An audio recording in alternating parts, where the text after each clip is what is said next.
Ana acordou sobressaltada com o som de portas se fechando. Sua mãe, com o rosto endurecido pela raiva, a arrastava pela mão fria da noite lisboeta, as ruas vazias e quando seus passos apressados. "Você é uma vergonha para a família", gritou ela, empurrando a garota de 16 anos para dentro da igreja antiga de São Vicente de Fora, deixando-a ali, sozinha, com apenas uma mochila velha e o peso de um segredo revelado. A garota tremia no banco de madeira, o ar gelado da capela infiltrando-se em sua pele. Lágrimas quentes rolavam por seu rosto enquanto ela se encolhia, revivendo a cena horas antes. O beijo roubado com Maria, sua melhor amiga, flagrado pela mãe conservadora. "Deus não perdoa isso", dissera a mãe, com voz trêmula de ódio e medo, antes de arrastá-la para fora de casa. Agora, abandonada como um fardo indesejado, Ana questionava se havia algum lugar no mundo para alguém como ela. A madrugada se arrastava quando uma figura surgiu das sombras. Era a pastora Isabel, uma mulher de 40 anos, com olhos bondosos e cabelos castanhos curtos, que cuidava da igreja há décadas. Ela se aproximou devagar, envolvendo Ana em um casaco quente. "O que aconteceu, criança?", perguntou com voz suave, sem julgamento. Ana, entre soluços, confessou tudo: o amor por Maria, a rejeição da mãe, o medo de ser amaldiçoada. Isabel ouviu em silêncio, seu coração apertando-se ao reconhecer ecos de sua própria juventude reprimida. Isabel levou Ana para a casa paroquial anexa à igreja, um lugar simples mas acolhedor, com paredes de azulejos tradicionais portugueses e um jardim pequeno onde floresciam laranjeiras. Ali, pela primeira vez, Ana se sentiu vista não como uma pecadora, mas como uma alma ferida.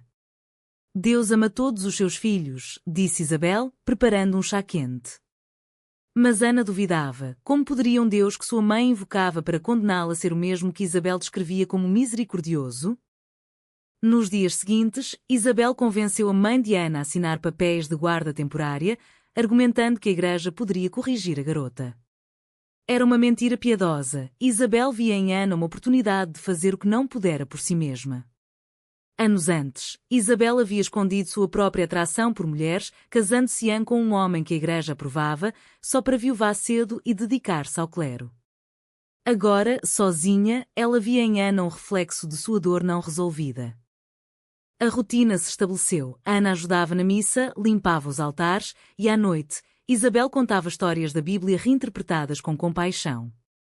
Ruth e Noemi não eram só sogra e nora, eram um amor profundo, leal, sussurrava Isabel, plantando sementes de aceitação. Mas Ana lutava internamente. O abandono da mãe a deixara com uma ferida aberta, questionando se valia a pena amar se o preço era a solidão. Enquanto isso, a comunidade sussurrava. Em Lisboa, onde tradições católicas ainda pesavam, rumores sobre a garota abandonada circulavam. Alguns fiéis aprovavam a caridade de Isabel, mas outros, como o padre auxiliar, desconfiavam. "Cuidado, Isabel, ela pode corromper a pureza da igreja", advertia ele. Isabel ignorava, focando em Ana, que aos poucos começava a sorrir novamente. Mas o conflito interno de Ana crescia. Ela sonhava com Maria, que havia desaparecido após o incidente, e se perguntava se o amor era uma maldição. Uma noite, sozinha no jardim, Ana chorou até adormecer. Isabel a encontrou e, em um momento de vulnerabilidade, confessou: "Eu também amei uma mulher uma vez, mas escolhi o silêncio para sobreviver." Essas palavras abalaram Ana, revelando que até sua salvadora carregava cicatrizes. A tensão aumentava quando a mãe de Ana reapareceu, exigindo a filha de volta. "Ela está curada?", perguntou friamente. Isabel defendeu Ana, mas a garota, dividida, sentiu o peso da escolha: voltar para uma família que a rejeitava ou ficar com alguém que entendia sua dor? O confronto terminou com a mãe partindo furiosa, prometendo voltar com autoridades. Ana, agora mais forte, decidiu ficar. Mas o preço era alto: isolamento social, olhares julgadores na rua. Isabel ensinava a rezar não por cura, mas por força.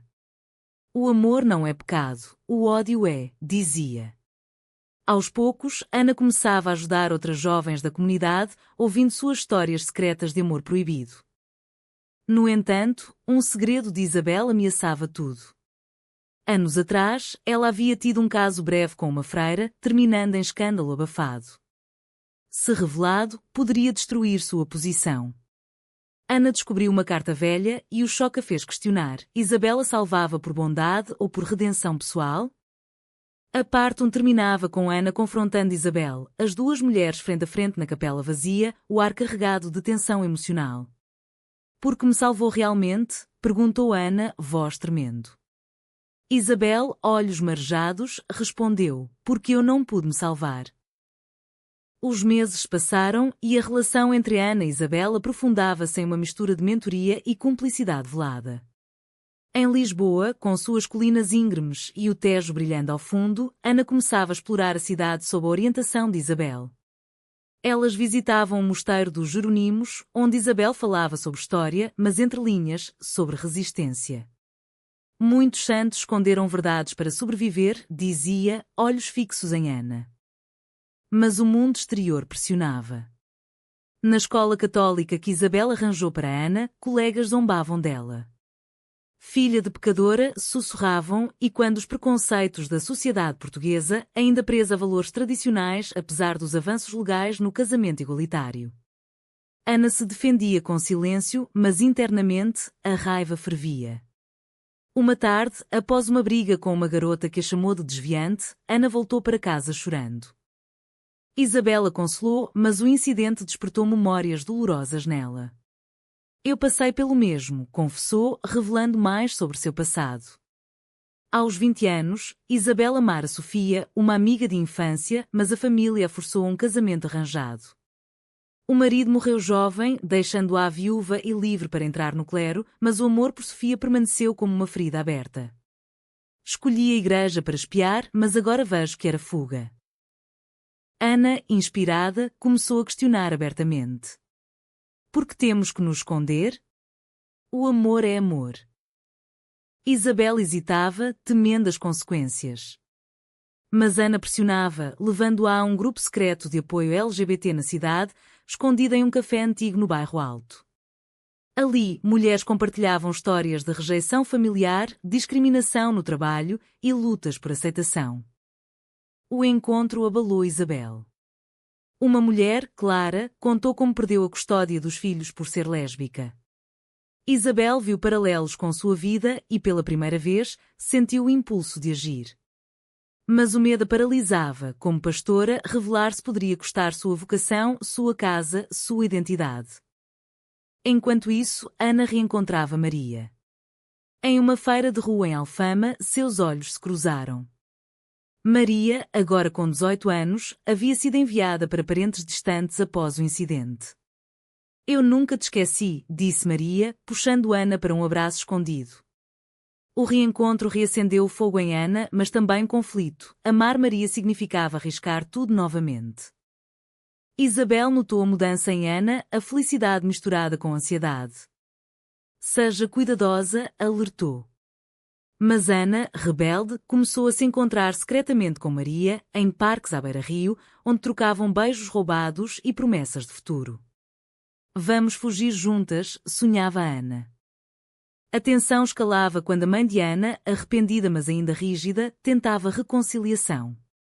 Em uma visita surpresa à igreja, ela implorou: volte para casa, eu te perdoo se mudar. Ana recusou, defendendo sua identidade. O confronto terminou em gritos, com a mãe acusando Isabel de corromper a filha. Você é o diabo disfarçado, berrou. Isabel, ferida, confrontou seus demónios internos. Sozinha na capela, rezou por orientação.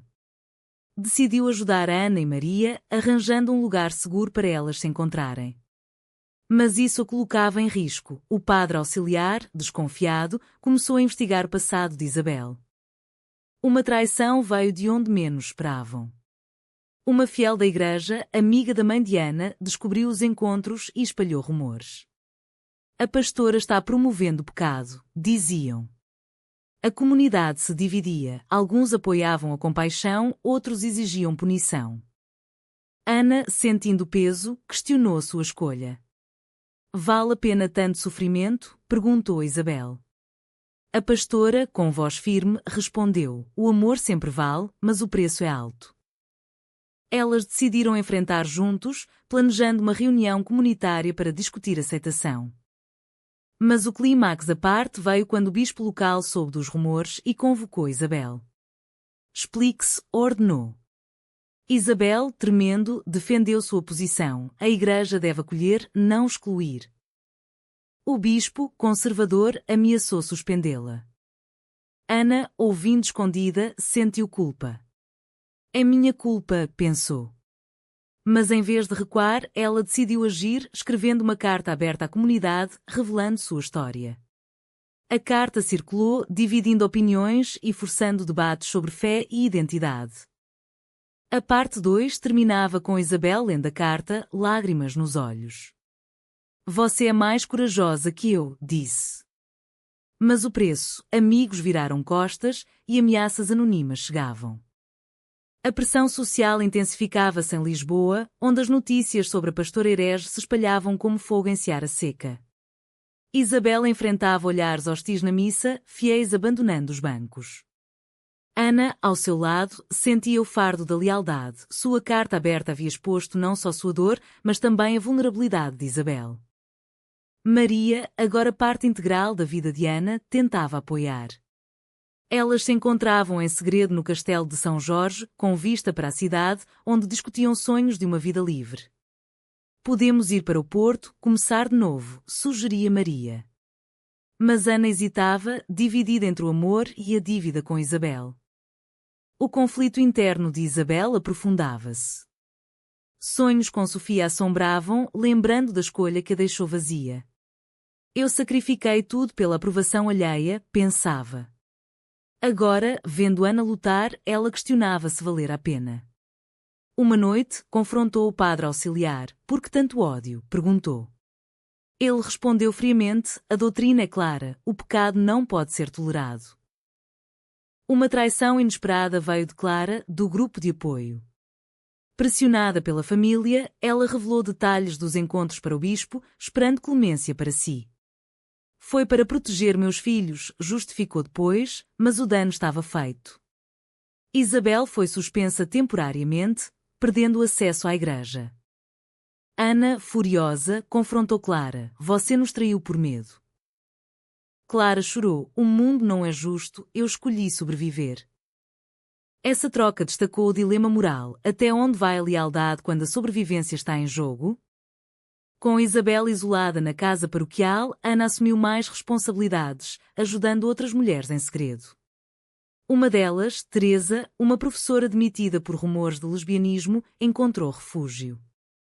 Obrigada por não me julgar, disse Teresa. Ana, inspirada por Isabel, respondia, ninguém merece ser abandonado. Mas o preço pessoal crescia. A mãe de Ana, agora aliada ao bispo, processava por custódia, alegando influência perniciosa. No tribunal, em uma sala fria de Lisboa, Ana testemunhou, eu escolho quem sou. O juiz, simpático aos direitos modernos, negou, mas a batalha esgotou emocionalmente. Isabel, em depressão, considerou renunciar.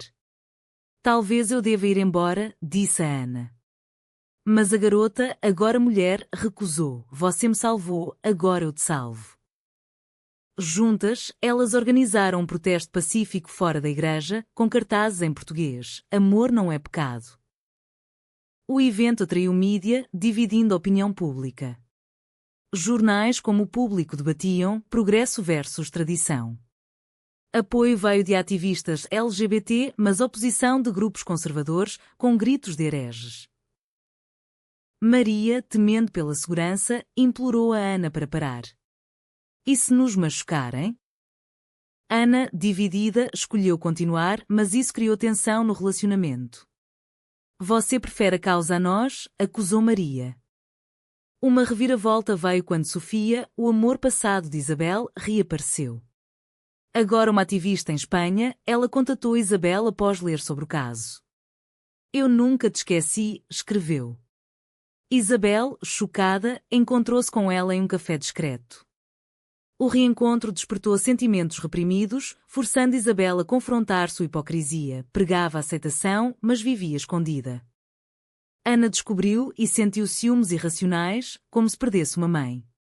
Você vai me abandonar também? Perguntou. Isabel negou, mas o encontro mudou. Eu preciso viver minha verdade. O clímax da parte foi um confronto comunitário na praça, onde conservadores e progressistas debatiam. Isabel falou publicamente: eu sou lésbica e sirvo a Deus com amor. O silêncio caiu, seguido de aplausos e vaias. Ana, orgulhosa, abraçou-a. Mas o preço: Isabel foi excomungada informalmente, perdendo sua posição. Ana, vendo o sofrimento, questionou se a verdade valia a destruição. Com Isabel fora da igreja, elas se mudaram para um apartamento modesto no Chiado, financiado por doações de apoiadores. A vida nova era libertadora, mas carregada de incertezas. Ana trabalhava em um café, enquanto Isabel dava palestras em grupos LGBT, compartilhando sua jornada. O conflito com Maria escalava. Após o protesto, Maria sentiu-se negligenciada. Você luta pelo mundo, mas esquece de nós, disse em uma briga acalorada. Ana, defensiva, rebateu: estou lutando por um mundo onde possamos ser livres. A discussão terminou com Maria saindo, deixando Ana sozinha com dúvidas. Isabel, vendo a dor de Ana, aconselhou: o amor requer sacrifícios, mas não autoanulação. Inspirada por Sofia, que agora visitava regularmente, Isabel começava um relacionamento cauteloso.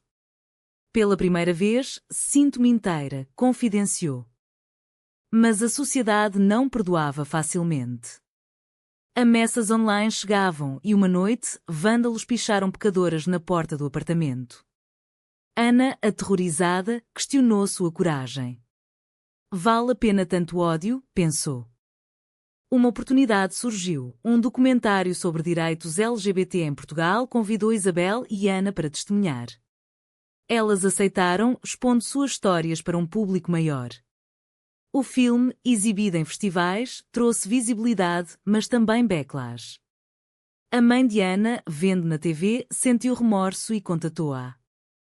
O reencontro foi tenso, em um parque em Belém. Eu errei, mas temia pelo seu futuro, disse a mãe. Ana, emocionada, perdoou parcialmente. Você me abandonou quando mais precisei. A mãe prometeu tentar entender, mas o dano era profundo. Enquanto isso, Maria retornou, arrependida. Eu te amo demais para desistir, disse. Elas se reconciliaram, mas com condições: equilíbrio entre causa e relacionamento.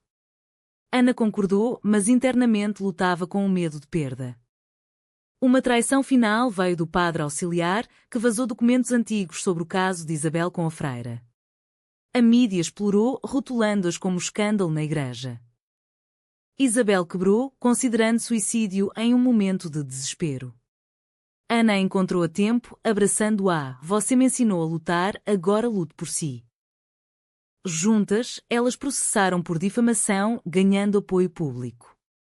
O caso destacou discriminação institucional, forçando a Igreja a debater reformas. Mas o preço pessoal: Maria, pressionada pela família, terminou com Ana. Não aguento mais o caos, disse, partindo para o interior. Ana, devastada, sentiu o peso da escolha: ativismo versus amor pessoal. Isabel, com Sofia, encontrou paz, mas via a dor de Ana. Às vezes, salvamos outros à custa de nós mesmos, refletiu. A parte 4 terminava com Ana sozinha no Tejo, contemplando o rio, questionando se suas decisões foram certas. Anos se passaram e Ana transformou a sua dor em ação. Agora com 25 anos, ela liderava uma ONG em Lisboa, ajudando jovens LGBT abandonados, inspirada por Isabel. A pastora, aposentada, vivia com Sofia em uma casa no Algarve, escrevendo memórias sobre fé e identidade. Ana refletia sobre o caminho, o abandono, a salvação, as perdas. Encontrou Maria novamente, agora casada heteronormativamente, mas com olhares de arrependimento. Escolhi a segurança, disse Maria. Ana entendeu, mas doía. A mãe, envelhecida, buscava reconciliação verdadeira, participando de eventos da ONG. Eu estava errada, admitiu. Ana aceitou, mas cicatrizes permaneciam. Isabel visitava ocasionalmente, orgulhosa. Você salvou mais do que eu poderia, dizia. Mas Ana questionava o custo: amigos perdidos, amores quebrados, saúde mental abalada. Em uma palestra final, Ana compartilhava: o amor nos torna vulneráveis, mas também fortes. A plateia aplaudia, mas internamente, ela debatia: as escolhas foram justas? O despertar veio em ajudar uma garota como ela outrora, abandonada pela família. Você não está sozinha, disse Ana, e quando Isabel. A história culminava em paz relativa, com Ana encontrando um novo amor, uma ativista chamada Laura, que entendia o equilíbrio. Mas o fim deixava uma pergunta: foi certo sacrificar o amor pessoal pela salvação coletiva, ou o egoísmo da felicidade individual é o verdadeiro pecado?